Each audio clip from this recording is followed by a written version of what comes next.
Donc le Dvar Malchut de cette semaine, Parashat Acharemot Kedoshim, Acharei Kedoshim. On s'est passé le 2 Iyar où se sont réunis les Chassidim pour faire signer un décret par le Rav Ashkenazi de Kfar Chabad. Et après ils sont venus à New York, ils ont donné ça dans la main au Rabbi quand il sortait du mikvé. Et le Rabbi l'a pris, a dit Yishar Koach. Ensuite, le Vav Iyar, c'était Shabbat, le Rabbi a encourager le fait qu'on vienne prendre les bouteilles et surtout ce chassid, le Rav David Nachshon. Il lui a donné la bouteille dans la main et le Rav David Nachshon a profité pour faire l'annonce comme quoi le Psak Din avait été signé, comme quoi le Rabbi est le Melech HaMashiach. Maintenant, lui il est face à la foule, il n'a pas regardé le Rabbi du tout, il ne voyait pas le visage du Rabbi à ce moment-là, mais le Rabbi souriait complètement. Il était dans un visage radieux. Donc le Rabbi a été très touché de ce Psak Din, et en même temps il a dit que ça a changé tout le Seder Ishtashlut, tout le programme de la Galoute a changé. C'est-à-dire la Galoute s'est terminée d'un coup.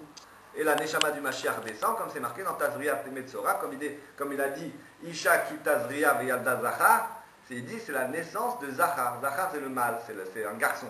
La femme qui a conçu et enfante un garçon, il dit c'est la Neshama du Mashiach. Il l'a traduit comme ça en résumé dans toute la Sikha. Maintenant, a eu lieu, donc toujours ce va-via, par rapport au Malchut de la semaine dernière, dans la Parashat Tazria Metzora, la célèbre annonce, Yechi a donné nous morenu verabenu melech HaMashiach, donc vive le roi, notre Seigneur, notre Maître, le Rabbi Roi Mashiach pour l'éternité. Donc ça a eu lieu la première fois, et la chanson de Yechi a donné nous, c'est-à-dire celle qu'on connaît, de la chanson de Yechi Adonenu, quoi. Sur l'air de Zosh Shezon de Geoula, c'est-à-dire aïe aïe aïe aïe aïe aïe aïe, tu vois, c'est là, Yechi Adonenu, Morenu Verabenu, d'accord?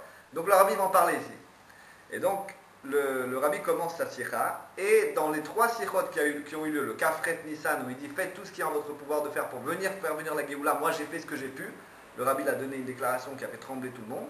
Et après les gens justement ont fait cette signature-là, ça a remis, si tu veux, dans l'esprit du Rabbi ce qu'il attendait, c'est-à-dire dans l'esprit de la Géoula, dans l'esprit de faire voter qui est le Mashiach. C'est un vote. Est-ce que vous voulez Mashiach? Votez. Oui, moi je veux Mashiach, toi tu veux Mashiach, toi tu veux Mashiach.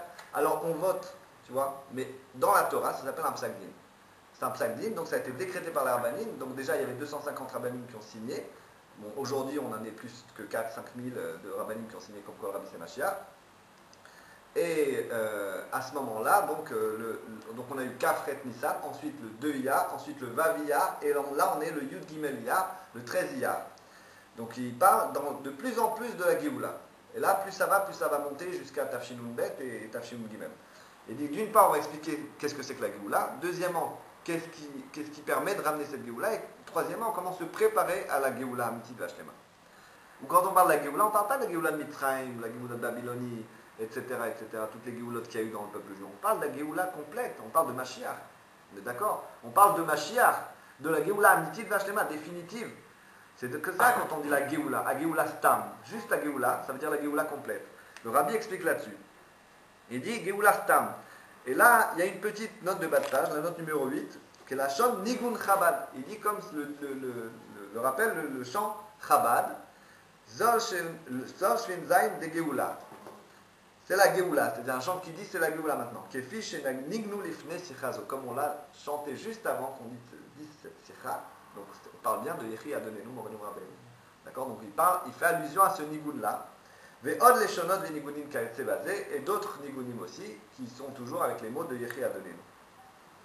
Davka Géoula achona iya Géoula amitit ve'ashlema, kevan shemilad Géoula mevatet et tochen ha-Géoula amitit ve'ashlema. Le mot Géoula fait allusion à la Géoula complète. Il dit d'où vient le mot Géoula. Il dit comme ça que le mot Géoula vient du mot Gola d'abord.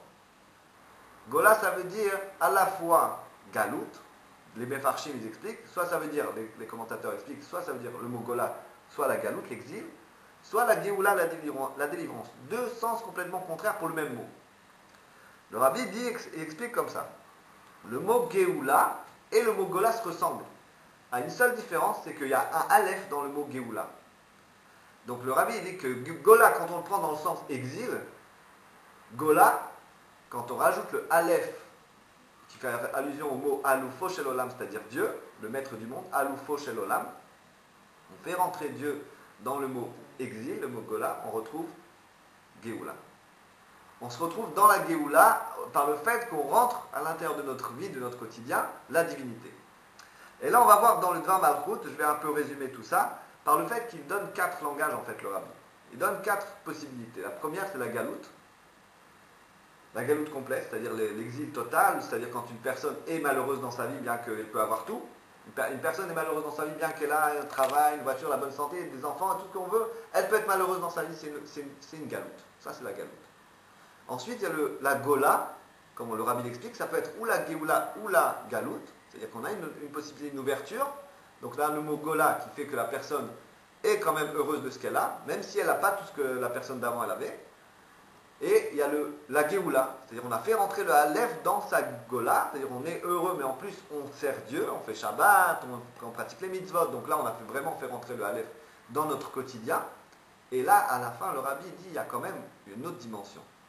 Toutes ces dimensions de Géoula, ça c'est le Rambam qui explique, c'est la première période de Mashiach. Mais au-dessus de ça, il y a une deuxième période, le Rambam explique. Il dit Triat HaMetim, Olam Haba. Le Olam Haba, ça s'appelle la Tid Lavo. Et une personne, le Rabbi explique dans plusieurs sirotes, qu'on peut déjà faire venir cette période sur nous. C'est-à-dire on peut déjà vivre dans le futur, comme si on était délivré complètement, comme si on avait Triat HaMetim. Maintenant, d'une part c'est ça, mais d'autre part, comment on sait qu'on est en Géoula? Des gens vont dire, mais quelle Géoula, de quelle Géoula tu parles? Il n'y a pas de Beth Amikdash, il n'y a pas le Mashiach, il n'y a rien de tout ça. Il dit non, c'est tout le contraire. C'est tout le contraire. Justement, Mashiach, il est là, on a un Psagdin, on a le Makom, Mikomo, le 770 qui va amener tous les Juifs au Beth Amikdash, à Jérusalem en un instant, comme c'est marqué dans le Passouk, sur les nuages du ciel.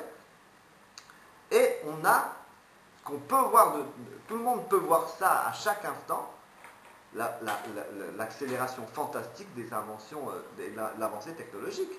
C'est-à-dire qu'un il peut téléphoner et parler avec une personne dans un autre pays tout de suite.